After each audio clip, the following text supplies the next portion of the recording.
Alright, here's the video where I'm going to show you how to touch up and do some of these visual effects. Now, up until this point, you have gotten the clips all cut together. So here's a clip of Charlie leaving, and you see he turns into some paper there. And here, Blake is going to sit down, then Charlie comes in, pushes the chair, and Blake falls. Okay. Now they use the same effect, but it's a little bit tricky to do each one. Okay, so I'm going to dig into this first one, Charlie leaving. The first thing I'm going to do is get my razor tool and zoom in really close on the timeline. I'm going to go 1, 2 frames back, cut it, switch to the cursor tool, move these to different tracks, and slide the clean frame back. Okay, and it still looks like this. Now on this 2-frame piece right here, I'm going to add 8 or 16 point garbage matte, and then the directional blur. Okay, click on this one, go up to the effect controls at the top. I'm going to click on the word 8-point garbage matte here in the effect controls window. That brings up these points, and I'm going to put these around Charlie. And after that,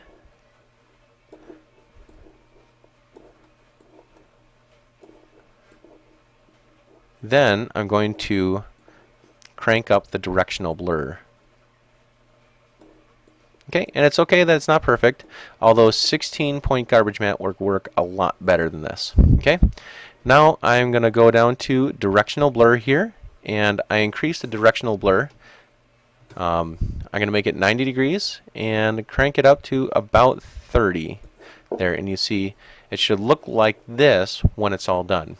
Okay, and again, these two effects, 8-point garbage matte, directional blur, are on this 2-frame piece right here. When I play it, it looks like this. Alright, excellent.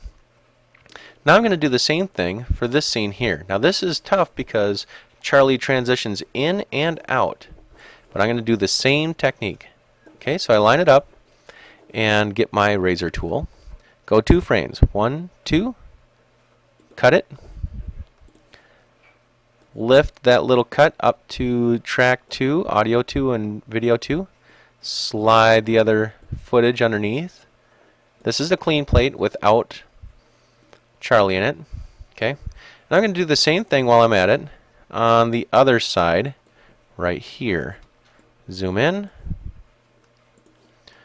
Okay, 1, 2. This is him leaving the scene of the crime.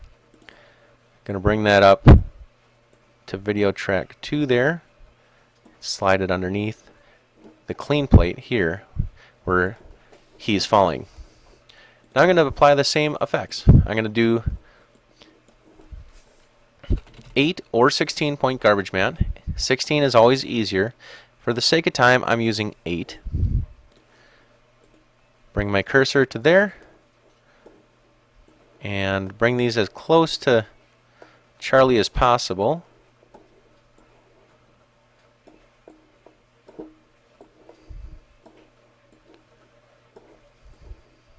That's looking pretty good.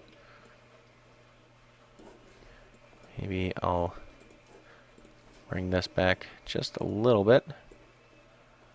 There we go. And then also directional blur onto that same one. 90 degrees and about 30. So he's blurred out like that. The other thing I should point out is that 8-point garbage matte should come first before directional blur. Otherwise, it's just not going to work. I'm going to do the same thing. I'll show you what I'm talking about here. I'm going to put directional blur on first, and then 8-point garbage matte second, and you'll see the difference right away. So I'm going to adjust the garbage matte here.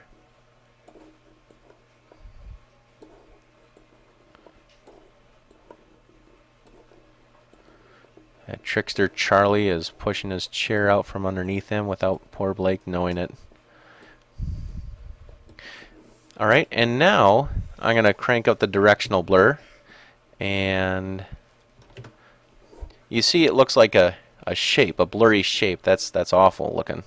So we're going to switch those around. Looks much better. Okay? And runs away. Now another way I could sell this effect better is I'm going to crank the speed up here. So I'm going to right click on that video track, go to speed duration, maybe do 200. You don't have to do this. It's just going to add a little something extra because it speeds it up. Okay? Because Charlie is so fast. Okay? Those are the two effects. And if you're successful at those, you'll be successful at all the other instances.